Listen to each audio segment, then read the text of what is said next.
Y vamos a seguir insistiendo en el perdón a España.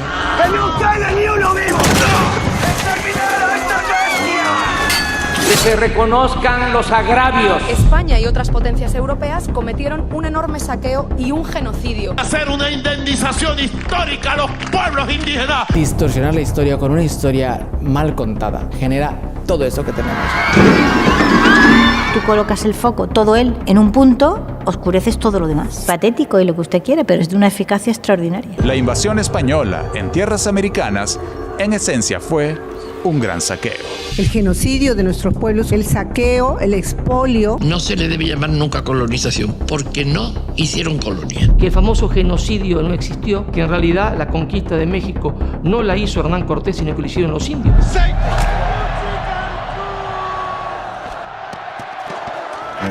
Cristóbal Colón, derribado, decapitado o pintado de rojo sangre, cuya figura se ha convertido en el nuevo objetivo del estallido social contra el racismo. Que el 12 de octubre de 1492 lo que hubo no fue un encuentro entre culturas, no fue un descubrimiento, porque nuestras abuelas, abuelos, ancestras ya estaban en las tierras. Hubo un genocidio, una masacre. He decidido venir a Perú no porque este sea un país de oportunidades, sino porque esta tierra fue un epicentro del mundo hispano. Ahora es muy pobre en estándares europeos, pero antaño fue uno de los territorios más estratégicos, organizados y ricos del mundo. Hoy, todo ese legado está olvidado y tergiversado. Lima fue capital del virreinato más poderoso de América y Perú entero, una columna de lo que fuimos como civilización unificada, hispana, católica, mestiza, con raíces que conectan Sefard, Al-Ándalus y Castilla con los Andes, Amazonas o el Cuzco. Aquí vengo a buscar sentido. Siempre he creído que todo español debería visitar Hispanoamérica al menos una vez en la vida para entender lo que es España. Y Perú aún conserva ciudades donde la historia vibra, donde el pasado no ha sido del todo borrado y donde la memoria imperial, pese a décadas de propaganda y manipulación histórica, sigue ahí para el que quiera ver. Esta semana recorro Perú no como turista expatriado, sino como hijo de la hispanidad que busca entender cuándo se jodió el Perú, es decir, cuándo una tierra tan rica pasó al estancamiento y al subdesarrollo. Porque solo quien reconoce el poder espiritual y político que tuvimos y consigue captar en qué momento todo se torció, puede entender lo que somos y lo que podemos llegar a ser.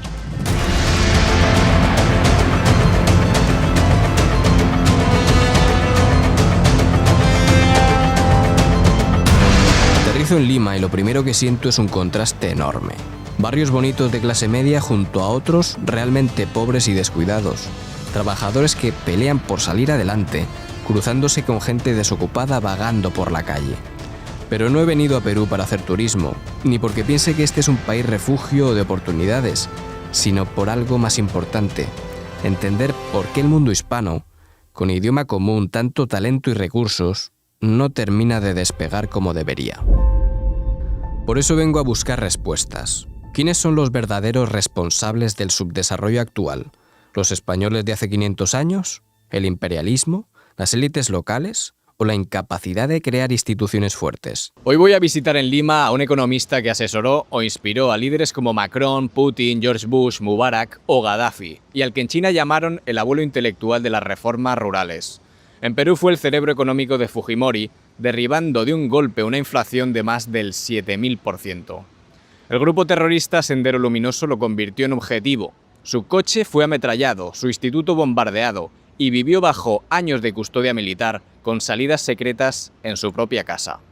Desde esa vida sitiada escribió El misterio del capital, con más de 5 millones de copias vendidas, lo que lo convirtió en uno de los pensadores más influyentes del planeta.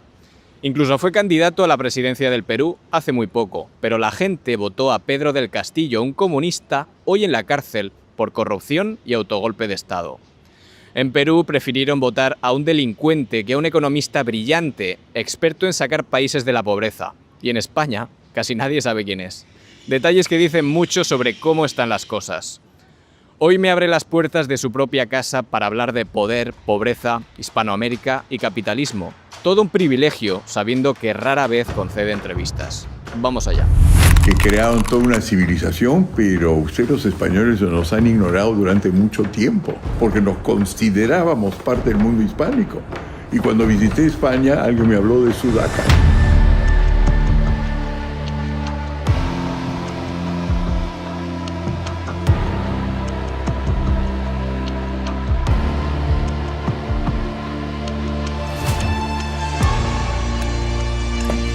trabajándolo. Hernando de Soto, usted ha asesorado a decenas de presidentes a lo largo del mundo. Ha asesorado en países como Rusia, Egipto, Estados Unidos, lo han consultado en China. Al estar tan cerca del poder, ¿qué ha aprendido de él? Bueno, que todavía están gobernando los seres humanos y no la máquina. A la larga, todos estos jefes de Estado, cuando les he hecho la pregunta, ¿no?, de dónde vienen su reacción a ciertas cosas, hay por supuesto cultura, lecturas, asesores, visitas, pero todos se refieren siempre a tripas. No nos hemos librado de las malas inspiraciones. ¿Qué líder de los que asesoró le impactó más por su forma de ser? Yo diría el más seductor de todos, posiblemente el presidente Clinton de los Estados Unidos, por su bonomía, su contacto, su curiosidad. ¿Y qué hay de Putin? Distinto. Lo que yo conozco de él ha sido su seriedad, su manera de organizarse para recibir información. Evidentemente preparado, no es decir, alguien le había dado alguno de mis libros y los había subrayado, entonces ya en una hora ya tenía una imagen de lo que pasaba y sabía qué es lo que quería obtener. Tranquilo, organizado. La señora Thatcher, también importante, pero importante por su honradez, su cosa de dirección, y aparte de eso, por suerte conoció a Gaddafi, y es distinto, pues eso era el medievo, un medievo que quería cambiar y le quedó corto pues el tiempo. No, todos tienen su historia, esto podríamos seguir desarrollándolo varios minutos si no es horas. ¿Y usted que conoció a Gaddafi, cómo era en la distancia corta? Lo que era interesante es ver un hombre con poderes absolutos. ¿Qué pasaba cuando no hay el control de la opinión pública, ¿no? Entonces ya uno se da cuenta cómo era el mundo antes de que venga la democracia y que la democracia es una gran cosa. Rodeados de guardaespaldas que eran mujeres en camuflaje, ¿no? Es poder absoluto. Y por supuesto su fin fue trágico, ¿no? Y en términos simples para que lo entienda cualquier persona, ¿cómo definiría usted el capitalismo? Bueno, en primer lugar, no me gusta la palabra capitalismo. En primer lugar, porque no es una palabra simpática. Hasta ahora yo no conozco a alguien en una plaza mayor que diga ¡viva el capitalismo! Rara vez. Eso casi no existe, quizás en los Estados Unidos, quién sabe, ¿no? Pero es una palabra, a pesar de que ahora es aceptable, porque hasta los chinos hablan de tener un capitalismo estilo chino, sigue siendo no una palabra que convoca.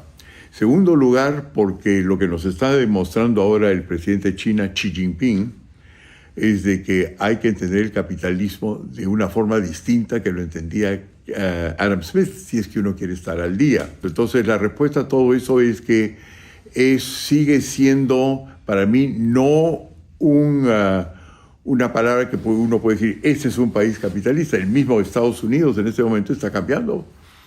Es un capitalismo con protección, intervención en aranceles, que maneja los precios, que reubica sus empresas, comparado a una China que dice, eso es un capitalismo desordenado y yo más bien lo tengo ordenado y sí me gusta el libre comercio, cosa que ya el capitalismo no significa lo que significaba hace un año.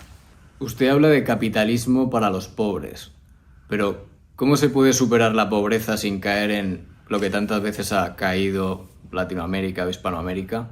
Recetas populistas o recetas bolivarianas. ¡Váyanse al carajo, yanquis de mierda! ¡Que aquí hay un pueblo digno!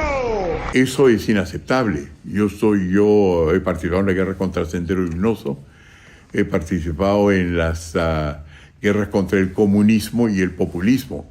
Lo que yo trato de ser es crítico frente a un capitalismo que no ha terminado, porque una gran parte del capitalismo latinoamericano no es realmente tanto capitalismo, que significa ser poseedor de activos, donde está realmente el poder, sino lo que son esencialmente monetaristas, que también lo hemos hecho en el Perú, es decir, tener una moneda sana, lo que estaba haciendo maravillosamente hoy día Milei, pero no basta con solamente tener una moneda sana, porque eso significa que el capitalismo sería solamente un problema monetario, y no lo es.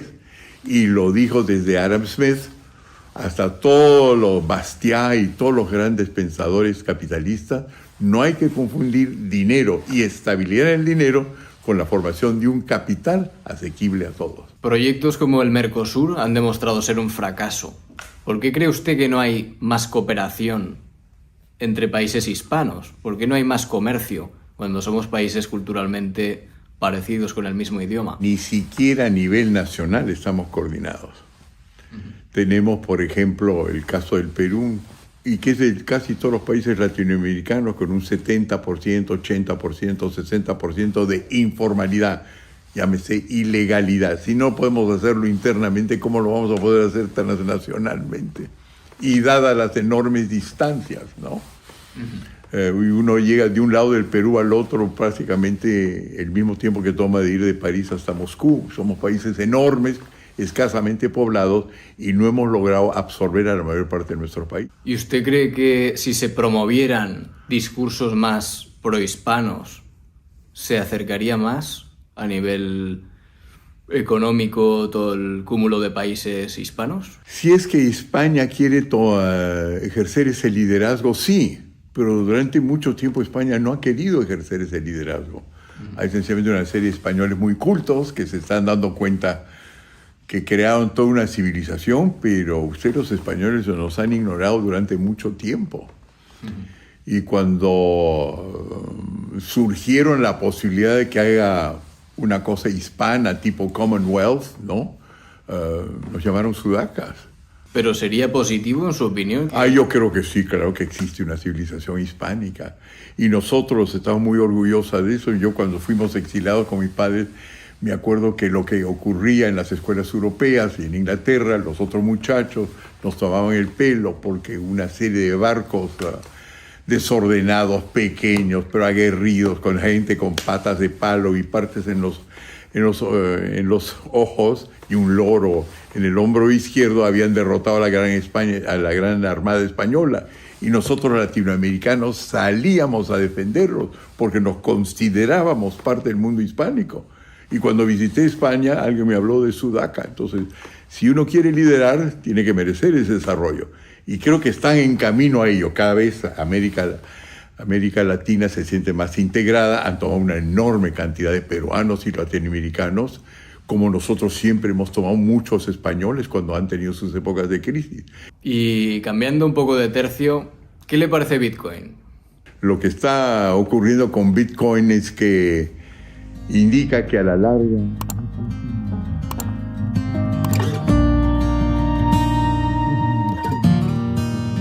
he sido nominado 3 veces, he sido finalista del Premio Nobel de Economía y no lo gano. ¿Te atacaron? Sí, me estrellaron. Esta es la primera vez que me ponen 20 kilos y van subiendo los kilos de bombas. Yo soy el hombre más bombardeado por Sendero Luminoso. Aquí están, en el último me metieron 360 kilos. Aquí están los curas dando las últimas bendiciones. Si no fuera por España, y no fuera en parte por Portugal, pero sobre todo por España, no hubiésemos descubierto que el mundo era realmente redondo. No hubiésemos llegado desde Madrid, pasando por las Américas y llegando a las Filipinas, y había un plan mundial. Hay algo ahí que duele, ¿no? Hay algo que duele. Y si duele es porque lo extraño, no es porque yo me siento peruano y no me siento español, no. Sí, me siento una parte hispánica. Claro que sí, ¿cómo no voy a sentirlo? Soy muy contento de quien soy, tengo un nombre conquistador, etc. Pero en el fondo me está resultando esa experiencia dolorosa. ¿Por qué? Porque he perdido, porque me doy cuenta que hay un vínculo que existía en algún momento, pero que después no ha sido... Me ha removido... Yo no sabía que era tan hispano como estoy sintiendo.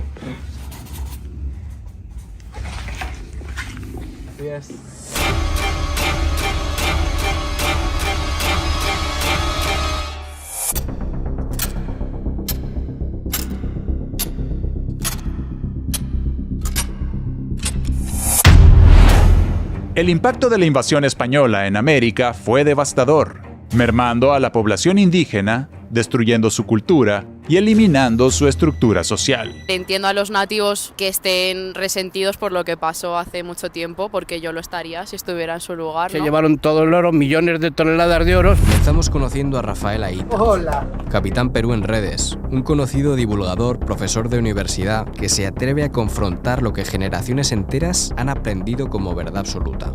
Esto es producto de un discurso en donde parte de su proyecto político era la reivindicación del indígena y toma la figura del conquistador como el inicio de esta opresión. No basándose en la historia, sino basándose simplemente en ideología, en donde los 300 años de virreinato fueron de oscurantismo, fueron de humillación, de vejaciones, de esclavitud, un periodo para olvidar.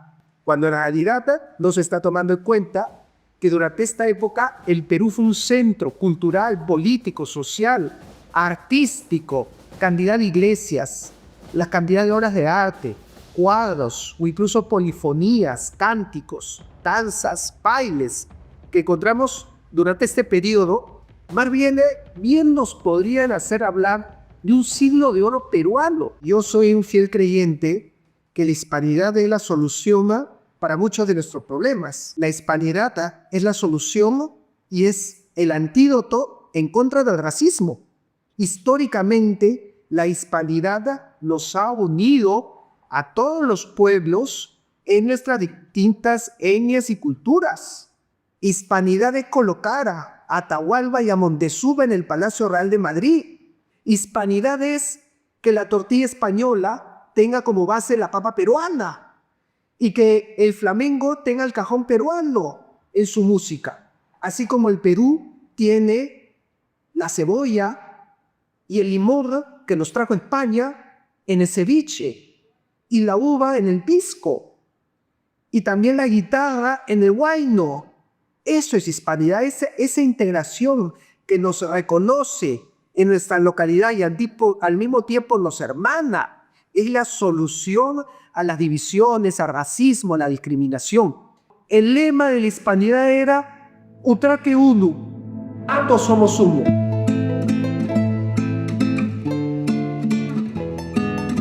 Algo muy curioso que hemos visto mientras paseábamos por aquí por Lima son estas estatuas que representan a las mujeres limeñas del Virreinato de Perú. Si os fijáis, solo llevan un ojo al descubierto, el resto iban con manta y sayo. Era una moda muy extendida y les proporcionaba anonimato y por tanto libertad. Dejamos el mar y subimos a 3.400 metros. En Cuzco cuesta un poco respirar y no solo por la altura. Cada calle, cada piedra transmite la grandeza de lo que un día fue el corazón de un imperio. Ayer en Lima una amiga me dijo que en los colegios enseñan que el virreinato fue la etapa más oscura del país, que España trajo delincuentes, prisioneros, lo peor de su gente. Y esa frase me acompañó toda la tarde porque revela hasta qué punto han logrado dividir lo que una vez fue un bloque cultural y político potentísimo. Y hoy he venido a Cuzco para hablarte sobre ello. Cuzco representa el corazón simbólico de dos mundos. Fue la capital del Imperio Inca y después el centro espiritual del Virreinato del Perú. Es un lugar clave donde se fusionaron dos civilizaciones, dando lugar a la identidad hispanoamericana. Nada grande se sostiene por inercia. Si no se defiende, si no se mejora, termina desapareciendo. Un imperio, una ciudad, incluso una familia. Solo quienes recuerdan sus raíces y las transforman en proyecto tienen futuro. Estoy en Machu Picchu, cima del mundo inca, pero esto solo es una parte de Perú. Aquí hay una ausencia clara, la de lo hispano.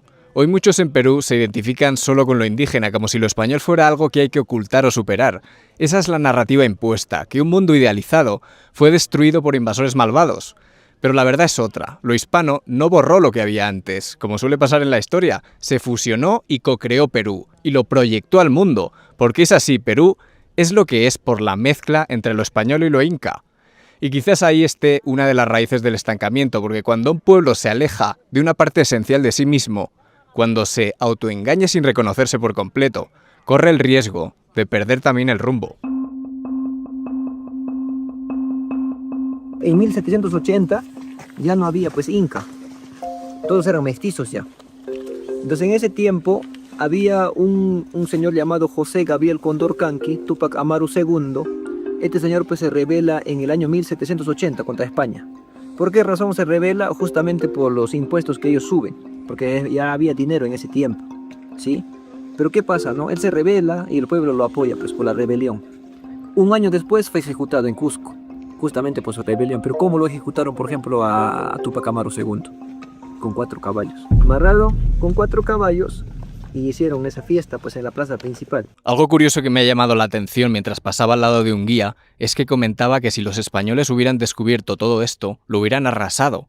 No sé por qué lo decía, porque tú imagínate llegar aquí a miles de metros y destruir todo esto con la roca que hay. Es casi imposible, ¿no? Todo el esfuerzo que necesitaríamos para destruir esto. Pero te da a entender la leyenda negra que pesa incluso sobre los expertos.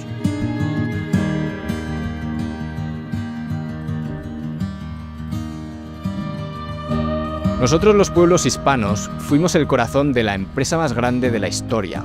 Una civilización que cruzó océanos, que unió continentes, que levantó universidades en México y Lima, cuando Harvard ni siquiera existía, que imprimió libros en América un siglo antes de que hubiera imprentas en el norte, que sembró una lengua y una fe desde Filipinas hasta Tierra de Fuego, desde Medellín hasta Barcelona.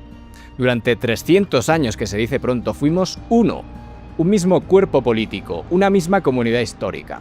Pero existe una herida que no cierra, la leyenda negra, la mayor operación de propaganda de la historia, fabricada por los enemigos de España para debilitarnos y dividirnos. Los mismos que esclavizaron continentes enteros, lograron que el mundo creyera que los crueles éramos nosotros, que el atraso era nuestro, que la tiranía era española. Y lo más grave es que esa mentira se filtró en nuestras propias conciencias. Nuestros pueblos crecieron renegando de su herencia, culpando a sus propios abuelos de asesinos, de ladrones, de violadores, porque al insultar a los conquistadores en realidad insultan a sus ancestros. Y luego confundieron independencia con fragmentación. Creyeron que romper con España era ser libres, pero fue el inicio de la debilidad. De ser una de las mayores potencias del planeta pasamos a ser 20 repúblicas divididas, endeudadas con Inglaterra, que fue la que se repartió el pastel, y también mucho más sometidas, antes por imperios extranjeros que financiaron las guerras de ruptura con España y hoy por organismos globalistas que quieren mantenerlos en la ruina y parece que se enfada muchísimo cuando El Salvador, por ejemplo, quiere progresar. ¿Y por qué? ¿Por qué nos quisieron fragmentados? Pues porque un bloque hispano unido sería una potencia capaz de competir con Estados Unidos, con China, con la Commonwealth y con cualquiera. Pero divididos somos mercados pequeños y dóciles, territorios de recursos baratos y mano de obra sumisa, países fallidos a menudo que no terminan de despegar. ¿Y quién sostuvo este discurso? Pues al principio las élites criollas que heredaron el poder tras las independencias y sus sucesores en los parlamentos de hoy. Repitieron la leyenda negra porque les convenía. Mientras el pueblo culpaba a los españoles, ellos firmaban deudas, entregaban recursos y aseguraban sus privilegios. Y todavía hoy lo hacen, terminando donde estamos hoy. Un montón de países divididos que no despegan, señalando al enemigo incorrecto. Los enemigos necesitaban pintarnos como bárbaros para justificarse a sí mismos como civilizados. Inglaterra levantó su imperio con esclavitud. Francia con colonias de explotación en África. Y sin embargo, los que quedaron como crueles fueron los españoles, los únicos que se mestizaron, los únicos que dieron 3 siglos de cohesión política a los virreinatos. Porque los pueblos originarios no eran una unidad, eran miles de tribus en guerra constante, conquistándose y esclavizándose entre sí. Tanto aztecas como incas eran imperios conquistadores que sometían brutalmente a otros pueblos. Y cuando llegaron los españoles, muchos pueblos ya odiaban a los incas por ese sometimiento. Por eso algunos, como los uncas en Perú, se aliaron con Pizarro contra el Cusco. Sin esas alianzas indígenas, 200 españoles jamás hubieran podido conquistar un imperio de millones de personas. Y no se trata de despreciarlos, eran hijos de su tiempo, pero tampoco de romantizarlos. Y España fue la que acabó con eso, junto a los pueblos indígenas sometidos, y les dio por primera vez un marco común. Fue precisamente España la que reconoció la dignidad del indígena, la que se mestizó, la que promulgó leyes de Indias, la que envió teólogos a Valladolid para debatir si era moral conquistar o no, algo impensable en otros imperios. la que conservó los idiomas indígenas como el quechua, que no tenía escritura y lo convirtió en el idioma oficial del virreinato. Esos son pruebas de peso. La leyenda negra no describe lo que fuimos, describe lo que ellos necesitaban que creyéramos para mantenernos divididos. Y todavía hoy nuestras élites la repiten porque sirve a los mismos intereses. Un mundo hispano manipulado, acomplejado, fragmentado, es un mundo fácil de dominar, que no exige nada a sus élites corruptas y traidoras, y que culpa de sus fracasos a pueblos que hace 200 años que no están y que hicieron mucho por esta tierra. Pero la hispanidad es un proyecto vivo. Más de 600 millones de personas, una lengua, raíces compartidas y una fuerza cultural y demográfica que ningún otro bloque posee. Si despertamos, recuperaremos la conciencia de lo que somos. Un bloque con un potencial que ni siquiera imaginamos. Hasta que no rompamos esa cadena, seguiremos siendo piezas sueltas en el tablero de otros. Pero si despertamos, el futuro volverá a ser nuestro. Porque no debemos vernos como un pasado glorioso, sino como un futuro que todavía no ha despertado.